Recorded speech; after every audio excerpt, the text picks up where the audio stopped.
పెండింగ్లో ఉన్న 2-3 డిఏలను తక్షణమే ఇస్తాము అని చెప్పారు. పెండింగ్లో ఉన్న 2-3 ఇయ్యలేదు, కానీ కొత్తగా రావాల్సిన డిఏలు కూడా పేరుకపోయి ఈరోజు రాష్ట్ర ప్రభుత్వ ఉద్యోగులకు 5 డిఏలు పెండింగ్లో ఉండిపోయినాయి. అంటే రేవంత్ రెడ్డి గారు ఇలా ప్రభుత్వ ఉద్యోగులను చిన్న చూపు చూస్తూ ఉన్నారు. కావాలనే ప్రభుత్వ ఉద్యోగుల పట్ల శీతకన్ను ఈరోజు ఈ కాంగ్రెస్ ప్రభుత్వం పెడతా ఉంది.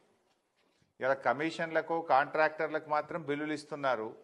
చిరు ఉద్యోగులు, ప్రభుత్వ ఉద్యోగులు, ఉపాధ్యాయులు అంటే మాత్రం చిన్న చూపు చూస్తూ ఉన్నారు.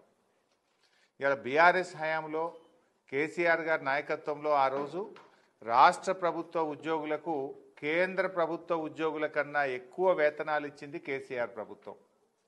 ఆనాడు మొదటి పీఆర్సీ దేశంలోనే ఎక్కడ లేని విధంగా 42% అందించిన ఘనత కేసీఆర్ ప్రభుత్వాన్ని.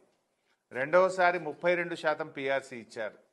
బీఆర్ఎస్ హయాంలో 72% పీఆర్సీని అందించడం జరిగింది. కరోనా కంటే ముందైతే ఎప్పటి డిఏ అప్పుడే అందించింది బీఆర్ఎస్ ప్రభుత్వం. రేవంత్ రెడ్డి గారు ఏమన్నారు?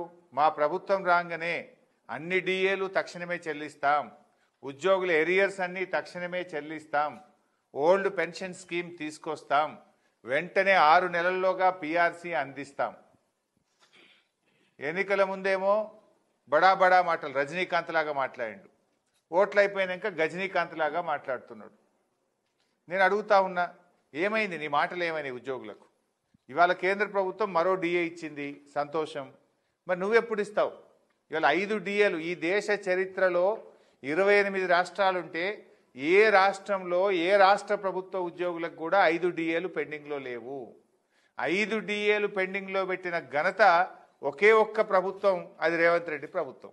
భారతదేశంలో ఏ రాష్ట్రంలో కూడా 5 డిఏలు పెండింగ్లో లేవు. ఇది నీ చేతగాని ప్రభుత్వం వల్ల, ఉద్యోగుల పట్ల నీ యొక్క వివక్ష వల్ల ఈరోజు ఇన్ని డిఏలు పెండింగ్లో ఉన్నాయి.